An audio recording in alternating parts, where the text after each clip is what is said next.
দর্শক, রাজধানী ঢাকার দক্ষিণ ও উত্তর সিটির কোরবানি বর্জ্য ব্যবস্থাপনার খবর জানাতে যুক্ত হচ্ছেন আমাদের সহকর্মীরা। শুরুতেই মাতুয়াইল থেকে যুক্ত হচ্ছেন রাকিব হোসেন। রাকিব, এখন অবস্থা কেমন দেখছেন? মাসুম, আপনি যেমনটি বলছিলেন, ঢাকা দক্ষিণ সিটি কর্পোরেশনের এখনও বিভিন্ন এলাকায় কোরবানির পশুর বর্জ্য জমে আছে এবং সেখান থেকে কিন্তু পরিচ্ছন্নতা কর্মীরা বর্জ্য সংগ্রহ করছেন এবং যে ডাম্পিং ট্রাকগুলো আছে সেগুলোর মাধ্যমে এই মাতুয়াইলের যে ল্যান্ডফিল আছে সেখানে নিয়ে আসা হচ্ছে। আমরা কর্তৃপক্ষের সাথে কথা বলেছি, তারা বলছেন যে এখন পর্যন্ত প্রায় 19,000 টন বর্জ্য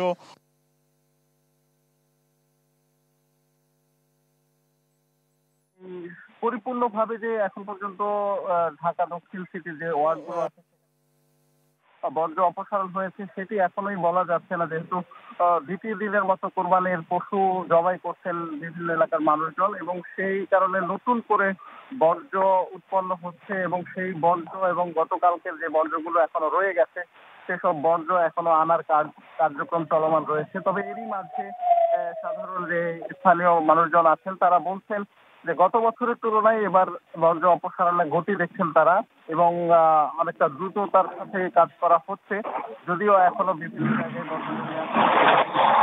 অংশ ছড়িয়ে পড়েছে। সাধারণ মানুষ এতে অনেকটা কষ্টে আছেন। অনেকে বলছেন যে রোগবালাইও ছড়াচ্ছে, যে কারণে আসলে সিটি কর্পোরেশনের পক্ষ থেকে বলা হচ্ছে যে তারা এই বিষয়ে খুবই সতর্ক রয়েছেন দ্রুততার সাথে যেন কাজ করতে পারেন। সব মিলিয়ে বলা যাচ্ছে যে 30,000 টন বর্জ্য অপসারণের লক্ষ্য নিয়ে যে কার্যক্রম চালাচ্ছে সিটি কর্পোরেশন, সেই লক্ষ্যের যেহেতু 19,000 টন ইতোমধ্যে অপসারণ হয়েছে, বাকি বর্জ্য তারা আনার চেষ্টা করছেন। রাকিব, আপনাকে ধন্যবাদ। আমাদের সাথে যুক্ত আছেন উত্তর সিটি কর্পোরেশন থেকে আমাদের আরেক সহকর্মী মাহবুবুর রহমান। মাহবুব, আপনি যে স্থানে রয়েছেন সেখানে বর্জ্য ব্যবস্থাপনার সর্বশেষ পরিস্থিতি আমাদের জানাবেন।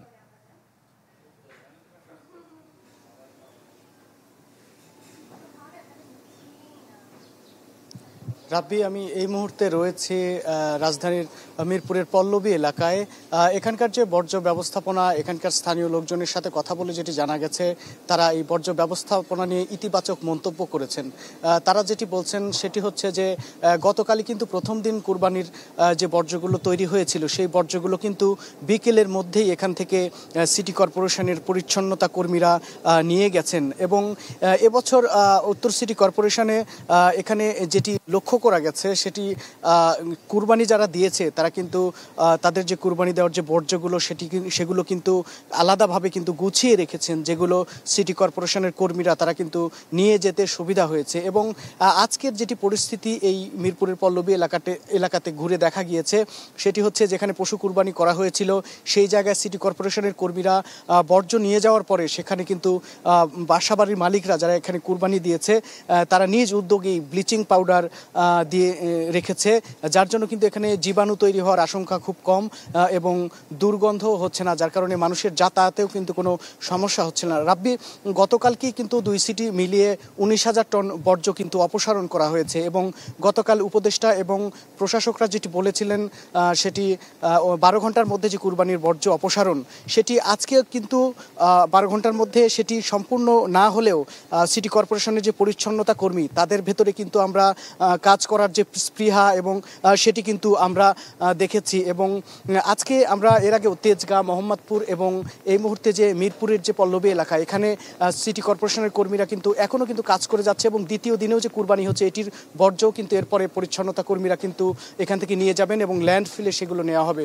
রাব্বি, এই ছিল মিরপুরের পল্লবী থেকে কুরবানির বর্জ্য অপসারণের সর্বশেষ খবর। মাহবুব, আপনাকে ধন্যবাদ।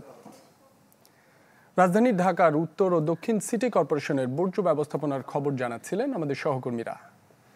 এদিকে রাজধানী ঢাকা সহ সারা দেশে চলছে দ্বিতীয় দিনের মতো পশু কোরবানি। তবে এক্ষেত্রে কিছুটা ব্যতিক্রম, রাজধানীর পুরান ঢাকার বাসিন্দারা দ্বিতীয় দিনে কোরবানিকে ঐতিহ্যে পরিণত করেছেন তারা। সকাল থেকেই পুরান ঢাকার অলিগলিতে দেখা যায় পশু কোরবানির চিত্র। এলাকাবাসী বলছেন প্রথম দিনের চেয়ে দ্বিতীয় দিনের কোরবানিতেই বেশি আনন্দ পান তারা। কষায় ও তাদের সহযোগী সংকট সহ নানা সমস্যায় পড়তে হয় না, থাকে স্বস্তি।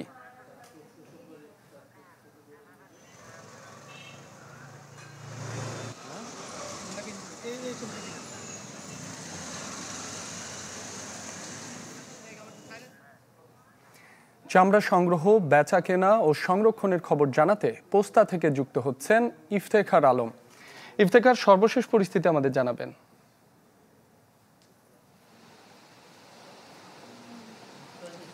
রাব্বি, যে জিনিসটি লক্ষণীয়, গতকাল আমরা দেখতে পেয়েছি কাঁচা চামড়া নিয়ে বেশ অভাব অভিযোগ অনেক কিছু ছিল। আমরা আজকে এখন এসেছি পোস্তাতে, অর্থাৎ রাজধানীর যেখানের মধ্যে সবসময় যে ঐতিহ্যবাহী বাজারটি আছে, এখানে আমরা এসেছি। Bangladesh hide and skin merchant অ্যাসোসিয়েশনের মহাসচিব আছেন আমাদের সাথে, টিপু সুলতান। আমরা তার সাথে সরাসরি জেনে নিই যে গতকাল এবং আজকে এবং সব মিলিয়ে এবছরে চামড়া সংগ্রহ এবং অভিযান যেটা চলছে, প্রতি বছরের মতো কিন্তু এবারও কিন্তু সেই অভাব অভিযোগ রয়ে গেছে। অভাব অভিযোগগুলো বাদ দিয়ে বাকি অবস্থাটা আপনারা কেমন দেখতে পাচ্ছেন? ও আমাদের কালকে সকাল পর্যন্ত লোডিং আনলোডিং হয়েছে চামড়া, কিন্তু আমরা যেটা লক্ষ্য করতে পারলাম সেটা হলো গত বছর আমাদের 95 হাজার পর্যন্ত ছিল, কিন্তু এই বছর আমরা 20% অলমোস্ট কম দেখতেছি এবং আমদানিও কম। আমরা অনেক গুদামগুলোতে খবর নিয়েছি, যখন আমদানি আমাদের খুবই কম বলতে 20% মিনিমাম। আজকে কিছু আমাদের মার্কেটে চামড়া বিক্রি কিনে হবে, এটা হওয়ার পরে আগামীকাল সঠিক পরিসংখ্যানটা এবং সঠিক গণনাটা আমরা জানবো কত হাজার পিস মার্কেটে আমাদের আমদানি হলো, কিন্তু অদ্যবধি আমরা এখন পর্যন্ত বলতে পারতেছি না। আমরা একটা জিনিস দেখতে পেয়েছি যে অভাব মানে অভিযোগ অনেক কিছু রয়ে গেছে, গতবারও রয়েছিল, এবারও রয়েছে। মৌসুমি ব্যবসায়ীদের সাথে আপনাদের যে দূরত্ব, এটি আসলে কবে শেষ হবে এবং কোন কারণে প্রতি বছরই একই বৃত্তে আমরা আটকে থাকছি? আসলে মৌসুমি ব্যবসায়ীর কথা যদি আমরা বলি, সেটা হচ্ছে তারা কিন্তু না বুঝে বলতে বছরে 2 দিন 1 দিন ব্যবসা করে, আর আমরা সারা বছর ব্যবসা করে থাকি।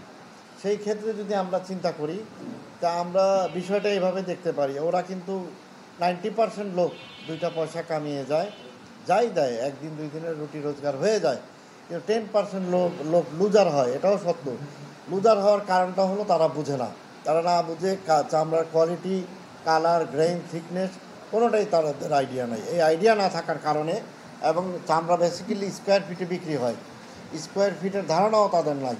ওরা বেশি স্কোয়ার ফিট ধরে নিয়ে আসা, আমাদের কাছে 3-4 স্কোয়ার ফিট, এটা প্র্যাকটিক্যালি কম হয়ে যায়, তখন 200-250 টাকা ডিফারেন্স হয়। তখন ধূম্রজাল সৃষ্টি হয় এবং ব্লেম গেমটা শুরু হয়ে যায়। আপনারা সাংবাদিক ভাইদের যারা জিজ্ঞাসা করে, তারা যারা লুজার হয়ে থাকে 10%, তারা বলে যে আমাদের অনেক ক্ষতিগ্রস্ত হয়ে গেছি আমরা, এবং প্রতি বছর 8-10 বছর যেমন কন্টিনিউয়াসলি এই ব্লেম গেম চলছে। সুলতান, আপনাকে ধন্যবাদ আমাদের সাথে যোগ দেওয়ার জন্য। দর্শক, যে জিনিসটি লক্ষণীয়, চামড়া নিয়ে যে ধরনের বাজার এবং তুগলুকি কাণ্ড ঘটে, সেটি থেকে বের হওয়ার জন্য কী উপায় উচিত, বাংলাদেশ হাইড এবং মার্চেন্ট অ্যাসোসিয়েশন বারবার বলার পরও সেই জিনিসটি কিন্তু সামনে আসছে না। দেখা যাক আগামীতে এই পরিস্থিতি আসলে কোন দিকে দাঁড়ায়, তবে চামড়া সংগ্রহ অভিযান এখনও চলমান রয়েছে। রাব্বি। ইফতেখার, আপনাকে ধন্যবাদ। পোস্তা থেকে আমাদের সাথে যুক্ত হয়েছিলেন ইফতেখার আলম। পুল সরকার সানি। রাবি, উত্তরের জেলাগুলোর মধ্যে অন্যতম চামড়ার বাজার দিনাজপুরের এই রামনগর। আমরা দেখেছি যে গত কয়েক বছরের তুলনায় গরুর চামড়ার দাম কিন্তু মোটামুটি বেড়েছে, তবে ছাগলের চামড়া কিন্তু এবারও একেবারে মূল্যহীন। এবং আমি যদি আপনাকে একটু দেখানোর চেষ্টা করি যে এখন এই যে বাজারের যে রাস্তার ধার, সেই রাস্তার ধারে ছাগলের চামড়া স্তূপ করে রাখা হয়েছে। এগুলো একেবারেই নষ্ট, মানে এগুলো ফেলে দিতে হবে। পৌরসভা থেকে এগুলো আসে নিয়ে যাবে। এখান থেকে যে বাজার কমিটি আছে, এখানে চামড়া ব্যবসা কমিটি আছে, সেই ব্যবসা কমিটির নেতারা পৌরসভাকে জানিয়েছে যাতে করে এইগুলো অপসারণ করা হয়। আর আমাদেরকে যে ব্যবসায়ী যেটা জানিয়েছে যে এবারে চামড়ার বাজার মূল্য কম হওয়ার কারণ যে এবার এখানে শ্রমের মূল্য বেড়েছে, একই সাথে লবণের দামও বেড়েছে, ফলে তাদের যে দামটা দেওয়া হচ্ছে সেই দামটা নির্ধারণ রেখেই তারা চামড়া কিনছে, এই কারণে কিছুটা কম। রাব্বি। সানি, আপনাকে ধন্যবাদ। দিনাজপুর থেকে আমাদের সাথে যুক্ত হয়েছিলেন বিপুল সরকার সানি।